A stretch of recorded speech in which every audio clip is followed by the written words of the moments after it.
हाल ही में अमेरिकी राष्ट्रपति डोनाल्ड ट्रंप ने भारत की इकोनॉमी को डेड इकोनॉमी कहकर दुनिया भर में हलचल मचा दी।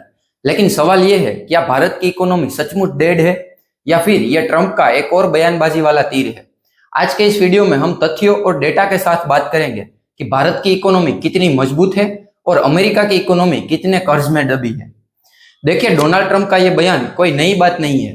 वो अक्सर अपने बयानों से सुर्खियां बटोरते रहते हैं, लेकिन इस बार उन्होंने भारत की इकोनॉमी को डेड कहकर एक ऐसी बात कही है जो न सिर्फ गलत है बल्कि हकीकत से कोसों दूर है। आज हम आपको दिखाएंगे कि भारत की इकोनॉमी कैसे दुनिया की सबसे तेजी से बढ़ने वाली इकोनॉमी में से एक है। साथ ही हम अमेरिका की उस इकोनॉमी की सच्चाई बताएंगे जो कर्ज के पहाड़ तले दबी है। और हाँ, ट्रंप ने पाकिस्तान के फेवर में भी कुछ बातें कही थी, तो हम ये भी देखेंगे कि पाकिस्तान की इकोनॉमी कैसे डूबने की कगार पर है। तो इस वीडियो को पूरा देखिए, क्योंकि यह वीडियो आपके लिए बहुत कुछ क्लियर करने वाला है। तो सबसे पहले बात करते हैं ट्रंप के उस बयान की जिसने इतना बड़ा बवाल मचाया है। 30 जुलाई 2025 को ट्रंप ने अपने सोशल मीडिया पर भारत और रूस की इकोनॉमी को डेड इकोनॉमी बताया। यह बयान तब आया जब ट्रंप ने भारत से आने वाले सामान पर 25% टैरिफ और रूस से तेल और हथियार खरीदने की वजह से भारत पर पेनल्टी लगाने की घोषणा की।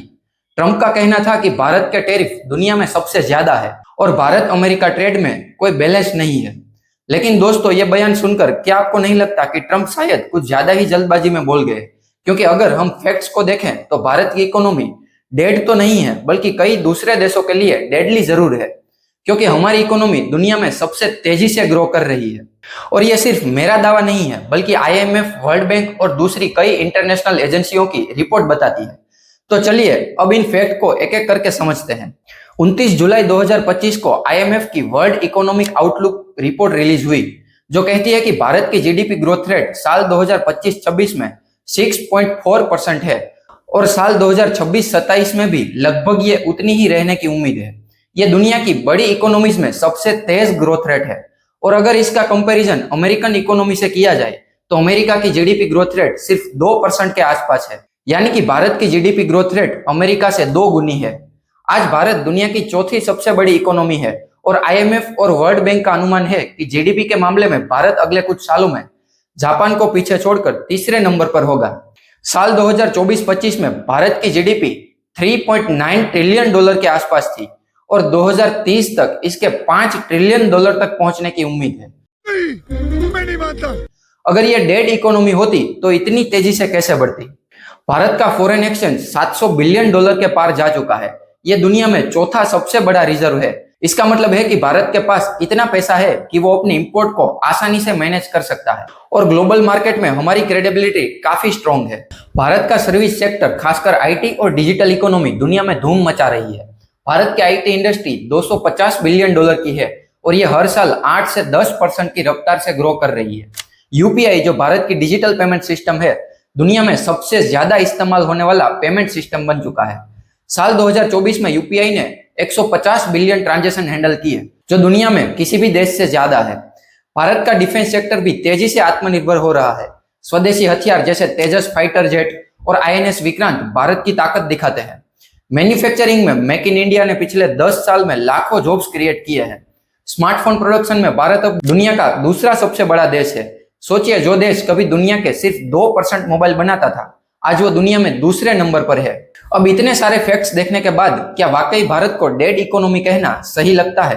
ट्रंप जो हमारी इकोनॉमी को डेड बता रहे हैं, लेकिन अगर आप अमेरिका की इकोनॉमी को जूम करके देखेंगे तो पता चलेगा कि अमेरिका खुद बड़े कर्ज में फंसा हुआ है। साल 2025 में अमेरिका का नेशनल डेट $35 ट्रिलियन के पार चला गया है। यह उनकी जीडीपी का लगभग 130% है।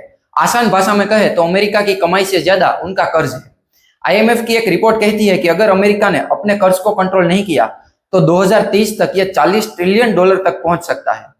और जैसा कि मैंने पहले बताया, अमेरिका की जीडीपी ग्रोथ रेट सिर्फ 1.9% के आसपास है, जबकि भारत की 6.4% है, यानी लगभग 3 गुना ज्यादा। अमेरिका की इकोनॉमी में एक तरह की सुस्ती है और उनकी ग्रोथ रेट रुकी हुई है। ऊपर से साल 2024-25 में वहां की महंगाई 3 से 4% के बीच रही, जिसका सीधा असर वहां के मिडिल क्लास पर हुआ है। वहां के मिडिल क्लास के लिए चीजें महंगी होती जा रही है। ट्रंप का कहना है कि भारत के साथ ट्रेड में अमेरिका को नुकसान हो रहा है, लेकिन सच्चाई यह है कि अमेरिका का टोटल ट्रेड डेफिसिट पूरी दुनिया के साथ मिलाकर $800 बिलियन से ज्यादा है और भारत के साथ सिर्फ 30 या 40 बिलियन है, जो उस पूरे टोटल का काफी छोटा अमाउंट है। वैसे भी अमेरिका ने भारत ही नहीं, चीन, कनाडा, पाकिस्तान जैसे कई देशों पर टैरिफ लगाया है। तो भारत को अलग से टारगेट करना सिर्फ एक पॉलिटिकल नैरेटिव की तरह पेश किया जा रहा है। अमेरिका का जॉब मार्केट भी पूरी तरह स्टेबल नहीं है। साल 2025 में उनके अनएम्प्लॉयमेंट रेट 4.2% के आसपास है और टेक्नोलॉजी सेक्टर में बड़े लेऑफ्स देखने को मिले हैं। दूसरी तरफ भारत में जॉब क्रिएशन, खासकर स्टार्टअप्स और मैन्युफैक्चरिंग तेजी से बढ़ रहा है। तो अमेरिका का खुद का ये हाल है और ट्रंप भारत की इकोनॉमी को डेड बता रहे हैं। और दोस्तों, ट्रंप ने न सिर्फ भारत को टारगेट किया बल्कि पाकिस्तान के साथ ऑयल रिजर्व डेवलप करने की बात करके भारत को चिढ़ाने की कोशिश भी की। लेकिन आइए देखते हैं कि पाकिस्तान की इकोनॉमी की असल हालत क्या है। पाकिस्तान की इकोनॉमी पूरी तरह से आईएमएफ और बाहरी लोन पर टिकी है। साल 2024 में पाकिस्तान ने आईएमएफ से $7 बिलियन का बेल आउट पैकेज लिया और अभी साल 2025 में $1 बिलियन का लोन लिया है। पिछले 20 सालों में पाकिस्तान ने 23 बार आईएमएफ से बेल आउट लिया है। इसका मतलब है कि उनकी इकोनॉमी पूरी तरह से लोन पर चल रही है। इतने सालों से इतनी लोन के बावजूद भी उनकी हालत नहीं सुधरी, और सुधरेगी भी कैसे जब आईएमएफ से मिलने वाला पैसा गवर्नेंस की जगह करप्शन और टेररिस्ट एक्टिविटी में इस्तेमाल हो रहा हो। पाकिस्तान की जीडीपी 2024 में सिर्फ $340 बिलियन थी, जो भारत की जीडीपी के 10% से भी कम है। उनका ग्रोथ रेट 2% से भी कम है और महंगाई 20 से 25% के आसपास है। मतलब वहां की जनता को आटा खरीदना तक मुश्किल हो रहा है। पाकिस्तानी रुपये की वैल्यू भी पिछले 5 सालों में 50% से ज्यादा गिर चुकी है। साल 2020 में $1 160 पाकिस्तानी रुपये के बराबर था और 2025 में यह 280 रुपये के आसपास है। इससे उनके इंपोर्ट महंगे होते जा रहे हैं और जनता की परचेजिंग पावर कम हो चुकी है। पाकिस्तान का फॉरेन एक्सचेंज भी सिर्फ 9 से 10 बिलियन डॉलर है, जो भारत के $700 बिलियन का 1.5% भी नहीं है। उनका ट्रेड डेफिसिट $20 बिलियन से ज्यादा है और एक्सपोर्ट सिर्फ $30 बिलियन के आसपास है। उसमें भी ज्यादातर इनकम तो चाइना को गधे बेचकर हो रही है। पाकिस्तान में पॉलिटिकल इंस्टेबिलिटी और आतंकवाद की वजह से बाहरी इन्वेस्टमेंट लगभग ठप हो चुका है। एफडीआई यानी फॉरेन डायरेक्ट इन्वेस्टमेंट $1 बिलियन से भी कम है, जबकि भारत में 60 से 70 बिलियन डॉलर पर ईयर है।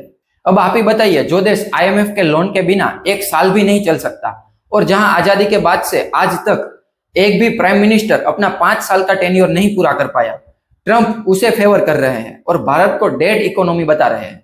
यह सब सिर्फ एक पॉलिटिकल स्टंट है और कुछ भी नहीं है।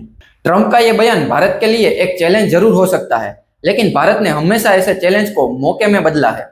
हमारी ताकत हमारी यंग पॉपुलेशन, टेक्नोलॉजी और स्मार्ट पॉलिसीज में है। Make in India, digital India और स्टार्टअप इंडिया जैसे प्रोग्राम ने भारत को ग्लोबल पावर हाउस बना दिया है।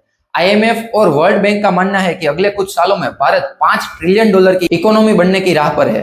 वहीं दूसरी तरफ अमेरिका को अपने बढ़ते कर्ज और ट्रेड डेफिसिट को कंट्रोल करना होगा। और पाकिस्तान, छोड़िए, पाकिस्तान के बारे में हम सबको पता ही है कि वहां के हाल क्या है। वहां ज्यादा बात करने लायक कुछ है नहीं। लेकिन भारत इन सब से अलग आत्मनिर्भरता और ग्रोथ की राह पर तेजी से आगे बढ़ रहा है। इन सब चीजों से यह साफ है कि भारत की इकोनॉमी न सिर्फ जिंदा है बल्कि दुनिया में एक मिसाल बन चुकी है। तो दोस्तों, ये थी भारत की इकोनॉमी की असली सच्चाई। तथ्यों और डेटा ने यह साफ कर दिया है कि भारत की इकोनॉमी न सिर्फ जिंदा है बल्कि दुनिया की सबसे तेजी से बढ़ने वाली इकोनॉमी में से एक है। ट्रंप का बयान सिर्फ पॉलिटिकल स्टंट है, जिसे आईएमएफ, वर्ल्ड बैंक और दूसरे ग्लोबल डेटा ने पूरी तरह से बेनकाब कर दिया है। अब आप ही बताइए, क्या आपको लगता है कि ट्रंप का बयान सही था या भारत की इकोनॉमी वाकई दुनिया में धूम मचा रही है? और हाँ, भारत में भी कुछ लोग ऐसे हैं जो सिर्फ पॉलिटिकल आइडियोलॉजी की वजह से ट्रंप के बयानों को सही बता रहे हैं और भारत की इकोनॉमी को कमजोर बताने की कोशिश करते हैं। लेकिन क्या आपको लगता है कि वो तथ्यों को नजरअंदाज कर रहे हैं? ट्रंप के इस बयान को लेकर अपनी राय कमेंट सेक्शन में जरूर शेयर करें, क्योंकि आपका हर कमेंट हमारे लिए कीमती है।